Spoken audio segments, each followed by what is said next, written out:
अमेरिकी अधिकारियों ने यह भी बताया कि अमेरिकी सेना ने मंगलवार को ईरान में आईआरजीसी के ठिकानों पर हमले करने के लिए B-1 बॉम्बर्स का इस्तेमाल किया। ये B-1 बॉम्बर्स लगातार B-2 बॉम्बर्स से पुराने, आप कह सकते हैं कि उसका एक रूप है।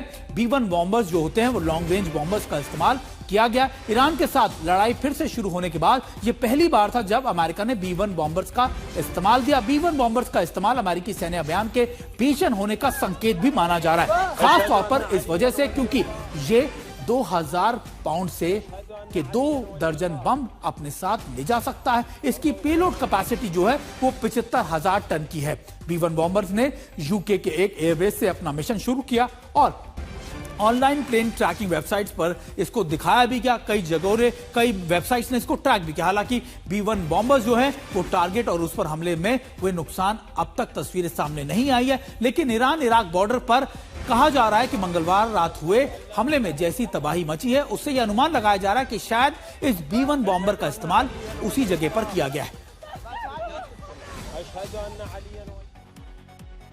और देखिए, यह बताया जा रहा है कि ईरान पर हमले के लिए ब्रिटेन के फेयरफोर्ड एयरबेस में कम से कम 7 B-1 बॉम्बर्स को ने उड़ान भरी थी। ईरान ने B-1 से जुड़ी हुई बमबारी के बाद ब्रिटेन को बड़ी धमकी दी है। ईरान ने की सेना आईआरजीसी ने यूके के RAF फेयरफोर्ड एयरबेस पर हमले का एक जायज टारगेट घोषित कर दिया है। उनका कहना है कि अमेरिकी सेना ने इस बेस को इस्तेमाल ईरानी इलाके में लंबी दूरी के B-1 बॉम्बर से लैस बॉम्बर ऑपरेशन में शुरुआत के लिए इस्तेमाल किया है। द टाइम्स के मुताबिक ईरान ने चेतावनी दी है कि ब्रिटेन का यह एयरबेस हमलों के लिए एक जायज टारगेट होगा। यानी ईरान की तरफ से स्पष्ट किया गया है कि जिस भी बेस का इस्तेमाल ईरान पर हमले के लिए किया जाएगा, ईरान भी उस पर रिटेलिएटरी अटैक करेगा, क्योंकि यूएस ने इस बेस का इस्तेमाल B-1 बॉम्बर के अटैक के लिए किया है। इसलिए आईआरजीसी की तरफ से कहा गया कि यूएस ने ब्रिटेन की जमीन से B-1 बॉम्बर्स की तैनाती का फैसला इसलिए किया क्योंकि हिंद महासागर में नेवल क्रूज मिसाइल का स्टॉक अब खत्म हो गया है। यानी अब वो यूरोप के इन इलाकों से, यूरोप के अलग अलग देशों से ईरान पर हमले कर रहे हैं। इसीलिए अब जो बड़ी चेतावनी है वो यूके को यानी ब्रिटेन को भी दी गई है। अमेरिका ने ईरान के परमाणु ठिकानों पर जिस बमवर्षक से तबाही मचाई, आखिरकार उस B-1 बॉम्बर का अंतर क्या है? यानी अब से पहले हम B-2 बॉम्बर्स के बारे में सुनते थे, लेकिन अब B-1B लांसर या B-2 बॉम्बर्स के अंदर अंतर क्या है? आप सबसे पहले आप देखिए, जो है वेरिएबल स्पिन विंग, इसमें सुपरसोनिक होते हैं। B-1 बॉम्बर की हम बात कर रहे हैं, और फ्लाइंग विंग सबसोनिक विमान होते हैं। दरअसल इन दोनों के अंदर सबसे ज्यादा फर्क अगर आपको आम बात में समझाओ, आम चीजों में समझाओ, तो इनकी पेलोड कैपेसिटी।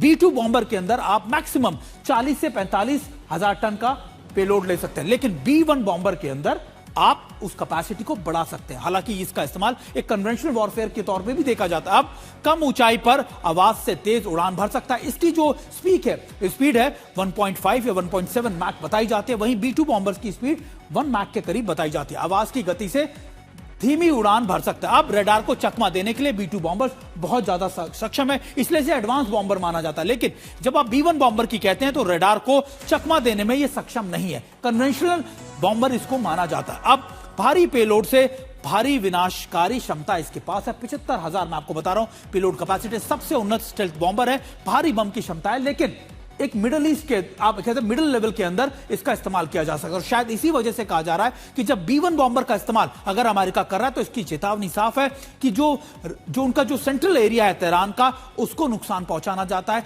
उन माउंटेन्स को नुकसान पहुंचाना चाहता है जहां पर उनके न्यूक्लियर, आप कह सकते हैं, एनरिचमेंट साइट्स है।